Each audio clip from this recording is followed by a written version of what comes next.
Things are heating up in one of the coldest places on the planet, literally and figuratively.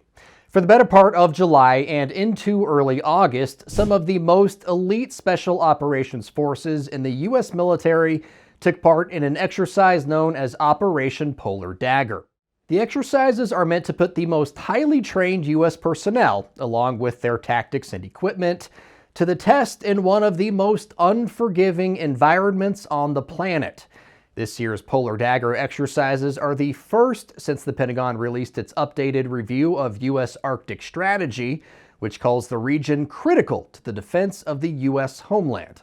You never just have a training exercise just for the purpose of having an exercise. There's always going to be a point or a goal, if you will. Matt Shoemaker is a former U.S. intelligence officer. He says, sure, the drills are a great chance for U.S. forces to hone their craft, but it also tells regional adversaries U.S. interest in the Arctic isn't going anywhere. If you remember during the Cold War, the thought was, and the plan was that the Soviets were going to fire their nuclear missiles over the North Pole. Units from the Army, Navy, and Air Force all took part in this year's Polar Dagger exercises, so there was a mix of both air, sea, and land assets, like the USS John Canley, one of the Navy's expeditionary sea-based ships built out of a converted commercial cargo ship. The U.S.'s increased activity in the Arctic goes beyond just drills, though.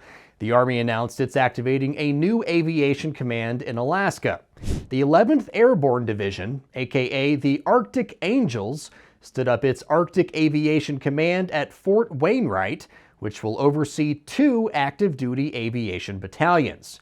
So why is the U.S. itching to get more Arctic assets? Well, climate change is a factor.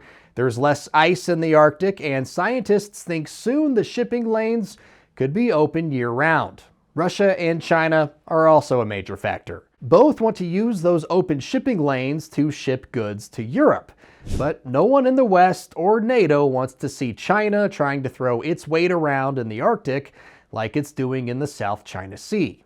For me, as a former intelligence officer, I'm always going to be extraordinarily skeptical about what the Chinese are doing because, them being a communist country, everything that any organization does in China is, technically speaking, meant to bolster and glorify the Chinese Communist Party.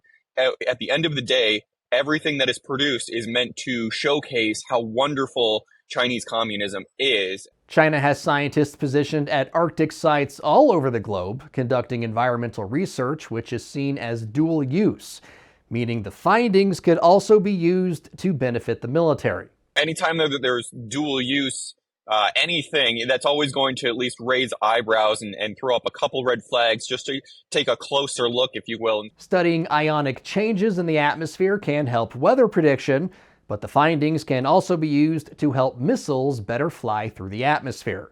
The data from studying oceanic acoustics can be useful in a number of applications, like tracking animal migrations or enemy submarines.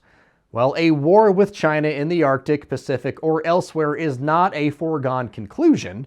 Shoemaker says the Pentagon still needs to prepare for every outcome now. We have more stories about military interests in the Arctic. You can find all of those at our website, san.com, or on the Straight Arrow News app. For Straight Arrow News, I'm Ryan Robertson.